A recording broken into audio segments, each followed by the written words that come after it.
CPIM Kayamkulam area കമ്മിറ്റിയുടെ നേതൃത്വത്തിൽ അബ്ദുൾ ഖാദർ അനുസ്മരണ ദിനവും അനുസ്മരണ സമ്മേളനവും സംഘടിപ്പിച്ചു. കായംകുളം എരുവ ക്ഷേത്ര ജംഗ്ഷനിൽ നടന്ന സമ്മേളനം എറണാകുളം ജില്ലാ സെക്രട്ടേറിയറ്റ് അംഗം അഡ്വക്കേറ്റ് KS അരുൺകുമാർ ഉദ്ഘാടനം ചെയ്തു.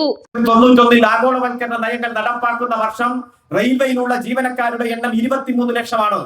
റെയിൽവേ ഇപ്പോ കൂടുതൽ വളർന്നു പന്തലിച്ച് വിപുലമായി വരുമ്പോഴും റെയിൽവേയിലെ ജീവനക്കാരുടെ എണ്ണം ഏകദേശം 15 ലക്ഷത്തിൽ താഴെയായിട്ട് കുറഞ്ഞു. എല്ലായിടത്തും പിൻവാതിൽ നിയമനങ്ങളാണ്, കരാർ ജോലി മാത്രമാണുള്ളത്. നന്നായി പഠിച്ച് പരീക്ഷ എഴുതി റാങ്ക് ലിസ്റ്റിൽ പേര് വന്ന് ഒരു ജോലി എന്ന സ്വപ്നത്തിന് വേണ്ടി കാത്തിരിക്കുന്ന, വിദ്യാഭ്യാസ ലോൺ എടുത്ത് സ്വന്തം വീട് വരെ പണയം വെച്ച് തനിക്ക് ജോലി കിട്ടുമെന്നും അപ്പോൾ ശമ്പളം കിട്ടുമെന്നും അങ്ങനെ വരുമ്പോ ആ ലോൺ അടച്ചു തീർക്കാമെന്നും തന്റെ മാതാപിതാക്കളെ പൊന്നുപോലെ നോക്കാമെന്നും വിചാരിച്ച് കാത്തിരിക്കുന്ന പതിനായിരക്കണക്കിന് ലക്ഷക്കണക്കിന് യുവജനങ്ങളുടെ നേരെ നോക്കിയിട്ടാണ് അവിടെ വിദ്യാഭ്യാസ തൊഴിൽ സ്വപ്നങ്ങളെ തകർക്കുന്ന ഗവൺമെന്റ് അട്ടഹസിച്ച് ചിരിക്കുന്ന കാഴ്ച നാം കാണുന്നത്. സംഘാടക സമിതി ചെയർമാൻ ഷെയ്ഖ് പി ഹാരിസ് അധ്യക്ഷത പ്രസംഗം നടത്തി. കൺവീനർ PS ശിവപ്രസാദ് സ്വാഗതം ആശംസിച്ചു.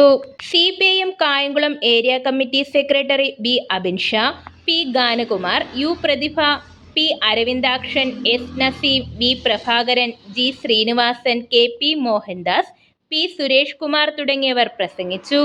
News bureau, Kayamkulam.